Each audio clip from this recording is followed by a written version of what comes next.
Good morning बच्चों। जैसा कि हम आपको ये पाठ पढ़ा रहे हैं हरिवंश राय बच्चन का, इसमें जो दो पैराग्राफ हुए उसका आपको सारा सारांश बताया।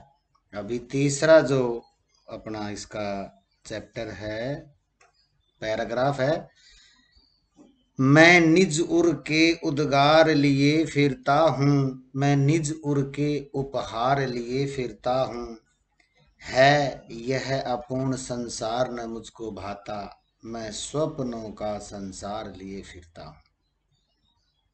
कवि हरिवंश राय बच्चन अपने जीवन के जो उद्गार शब्द है, उद्गार का अर्थ होता है मन में उठने वाले भाव। निज माने स्वयं के, उर माने हृदय के, उद्गार माने भाव।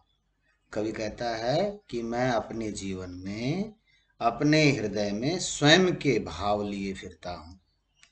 मैं निज उर के उपहार लिए फिरता हूँ। उपहार शब्द का अर्थ होता है अंग्रेजी में गिफ्ट, और उपहार से तात्पर्य यहाँ है कि आपके द्वारा किए हुए किसी भी कार्य को लेकर के दूसरों से जो आपको एक जिसको कहते हैं कि प्रशंसा मिलती है, तो यहाँ कवि कहता है कि मैं दुनिया की परवाह नहीं करता, मैं स्वयं के मन में जो भाव आता है उसी को लेकर चलता हूँ और वही कार्य करता हूँ।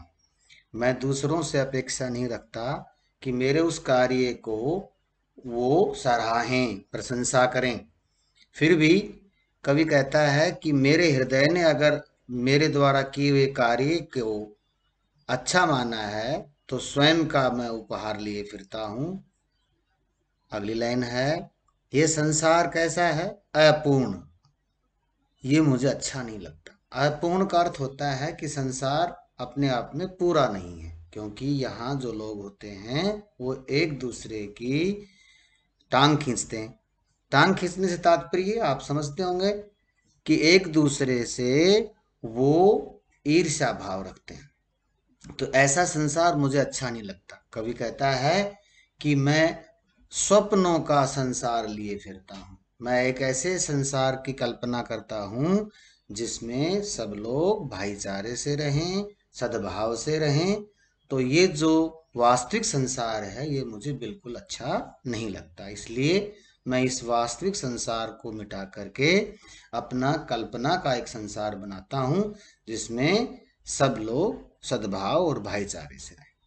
तो ये 4 लाइन थी। एक बार फिर से मैं इसका वर्णन करता हूँ।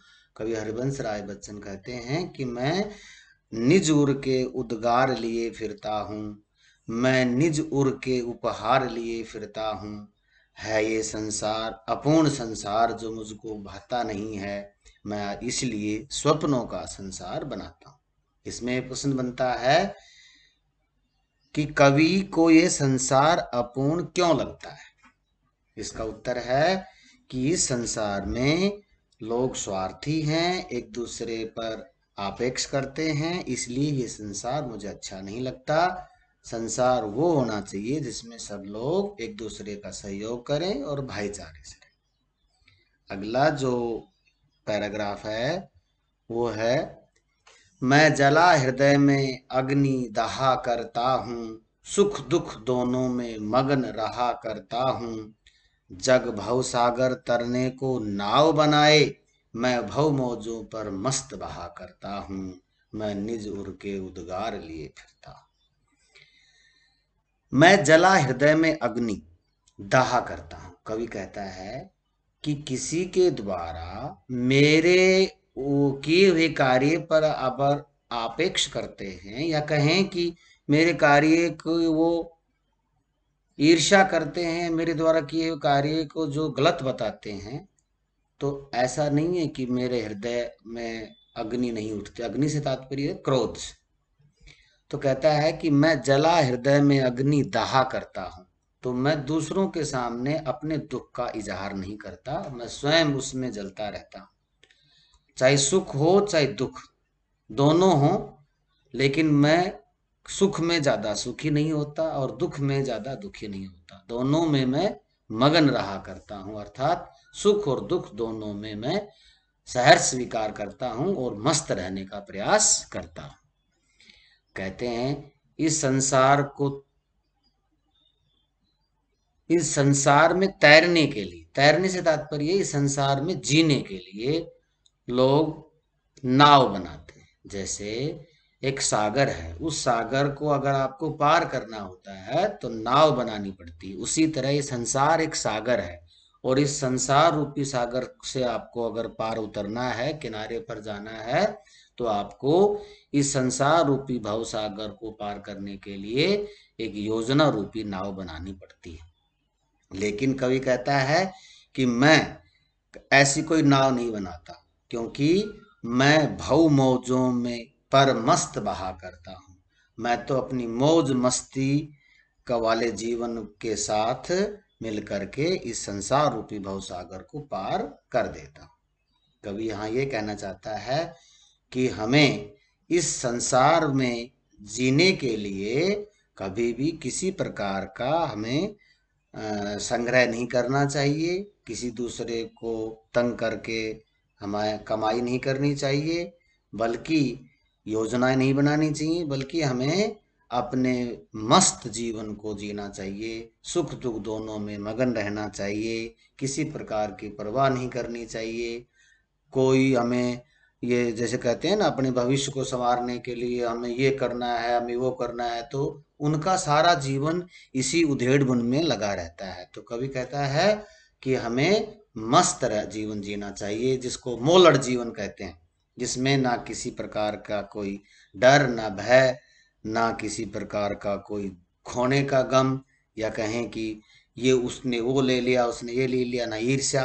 ये सारी बातें आती हैं कि मन के जो आवेग होते हैं ये सारे मन को विचलित कर देते हैं। तो कवि कहता है कि हमें ऐसे जीवन को पार नहीं करना चाहिए, बल्कि जीवन रूपी सागर तब पार होता जब हम अपने जीवन में मस्ती से जीवन जीते।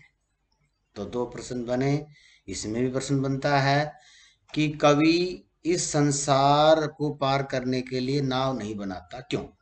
क्योंकि कवि का कहने का तात्पर्य है कि नाव बनाने से, अर्थात हमें जीवन को जीने के लिए तौर तरीके, और कहें कि उधेड़बुन के कार्य, या कहें कि कोई गलत, या जिसको अपन ये कह सकते हैं कि गैर तरीके से कमाया हुआ धन, इनमें हम लगे रहते हैं, तो वो नाव बनाना होता है।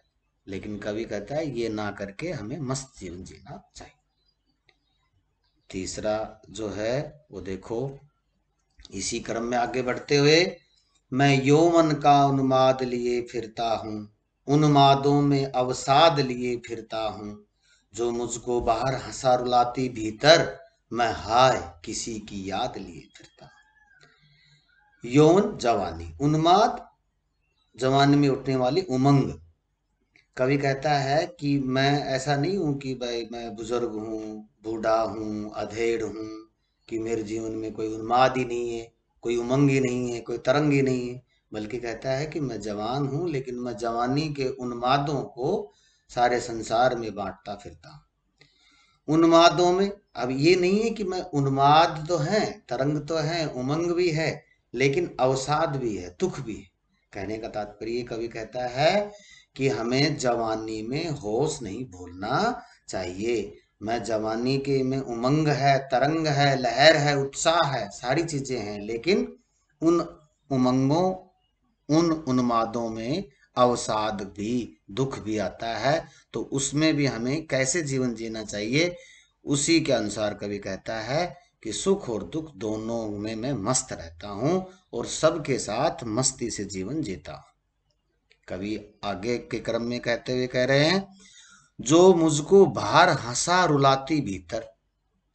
बाहर हंसा और रुलाती भीतर, कहने का तात्पर्य कवि ये कहना चाहता है कि कुछ कुछ बातें ऐसी होती हैं, आप एक कहावत सुनी होगी कि बोली से, यानी भाषा से एक घाव होता है और एक होती है शरीर पर लगने वाली चोट। तो शरीर पर लगने वाली जो चोट है, या कोई किसी प्रकार की खरोंच है, वो दवा लगाने से ठीक हो जाती। लेकिन बोली से लगने वाला जो घाव है, उसके लिए कोई मरहम नहीं बनती।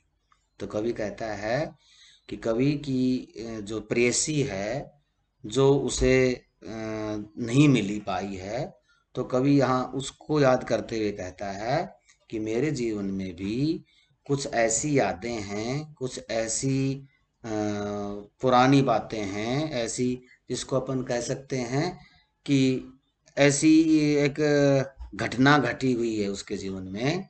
तो कहता है कि जो मुझको बाहर हंसा, रुलाती भीतर। मैं दूसरों के सामने अपनी दुख का इजहार नहीं करता, मैं बाहर तो लोगों के सामने हंसता रहता हूँ, लेकिन जब उसकी याद आती है या उसकी जो पुरानी बातें मुझे तड़फाती हैं, तो वो मैं भीतर भीतर मुझे रुलाती रहती है। कवि कहता है कि मेरे जीवन में भी किसी की याद बसी हुई है। फिर से मैं आपको इसका अनुवाद बताता हूँ। मैं यौवन का उन्माद लिए फिरता हूँ, मैं अपने जीवन में जवानी की उमंग उत्साह लिए फिरता हूँ, और उन उत्साह और उमंगों के साथ साथ मैं दुख को भी लेकर जीवन में जीता हूँ। ऐसा नहीं है कि मेरे जीवन में मैं जोश और उमंग के साथ जीता रहता हूँ और अगर दुख आ जाए तो मैं दुखी हो जाऊँ, ऐसा नहीं है। दोनों का मैं तालमेल करके चलता हूँ।